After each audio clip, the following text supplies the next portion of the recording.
Cycling accidents in Warwickshire have reached a 5-year high. 175 cyclists were involved in collisions last year. Police have been out on the streets urging cyclists to be safe and be seen, especially now during the dark winter mornings. Laura May McMullen was with police when over 100 cyclists were stopped. Good morning, sir.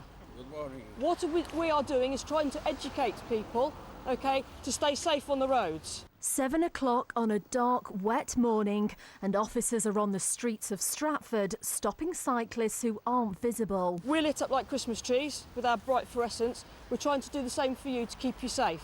Sir, can we have a word, please? No, not you, madam. The cyclist. I didn't think about it this morning because I'm trying to get my son ready for school. Is it safe cycling on the roads in Stratford? No. That's why I ride on the path. Cars are too close to you. They don't take the notice of the white lines. If you can be seen, then you're going to stay alive, aren't you? It's simple as that. Yeah, OK, I feel pretty embarrassed and stupid. He's not the only one. During a 2-hour period, 114 cyclists were stopped by police at 4 locations. I think if people saw the misery and consequence that comes from collisions when people are hurt, the impact on the family, they'd think about how they ride and how they drive. Between 2009 and 2013, there was a total of 750 cycling accidents in Warwickshire. 5 were fatal and 129 were serious. My experience says it will protect you. Ian Connolly was involved in a collision with a car last year. He suffered 10 broken ribs, a broken collarbone and a punctured lung. As I fell off, I broke a number of bones, but I was wearing a helmet, and as you can see, the helmet's cracked along there and on the inside there. And while you can't absolutely positively say that that saved me from head injuries, you've got to look at the damage there and think that must have saved me from something. Stephen Prime from Coventry has also been knocked off his bike, but by a lorry. He's just returned to work after 3 months in recovery. The helmet saved my life. You'd probably use a helmet 20, 30,000 times and never need it, but it's just that one moment that you need it. Trucks are the worst things. You've got to be so careful when cycling past them. There's so many blind spots as you're going past the truck. This is a 36, so you can change that to either a 40 or a 42. Ian Andrews from Staffordshire knows firsthand about the dangers that lorries present. He was involved in a hit and run 13 years ago. He's not been able to walk since. I had 80 stitches in my head and ended up with a fractured skull. Got a metal plate in my head, broken sternum, 5 ribs, internal bleeding. Ian hasn't given up on his love for cycling. What he's changed, though, is to make himself as safe and as visible as possible. And now he always wears a helmet. Laura May McMullen, BBC Midlands Today, Stoke-on-Trent.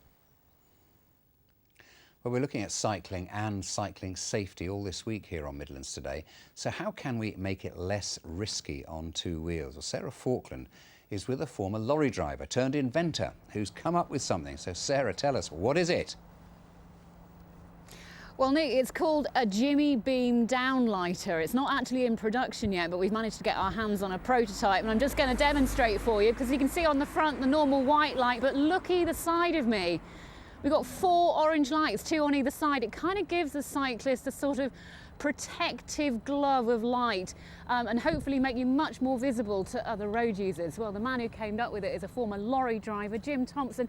Just tell us, how did you come up with the idea for this? The idea was originally brought about because I wanted to try and secure the safety of cyclists along the side of lorries. The lorry driver can see along the sides of the vehicle a lot easier.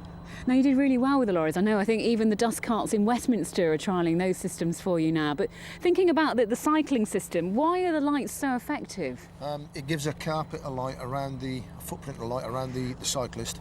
Let's have a look at it. If you have a look at this prototype here, you can see that it can alter on the angle relevant to the height that it's fitted from. So you can use it for kids and for adults? That's correct, yes. And how wide can it go? It can go to about 4 feet on either side. And the idea being that even though it's not a physical barrier, that motorists sort of think it is? Motorists can see it well in advance and therefore adjust their driving position accordingly to give the cyclist a safe Okay, clearance. let's just quickly talk to Paul. You've been using it every day to cycle into work in Crick. How have you got on with it? Very well indeed. I feel like other vehicles have been giving me the clearance, you know, so it gives me the safety to cycle to work in one piece. You know, it's almost like a ready breaker effect around me, you know, like a safety And they bubble. really do pay attention and do give you that extra bit of They go. do, yeah, they can really see you and, you know, avoid you, you know, and not actually knock you over, so to Okay, speak. okay.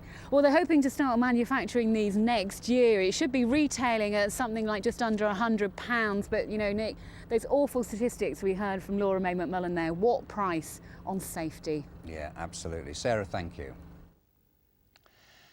1 million people have watched singer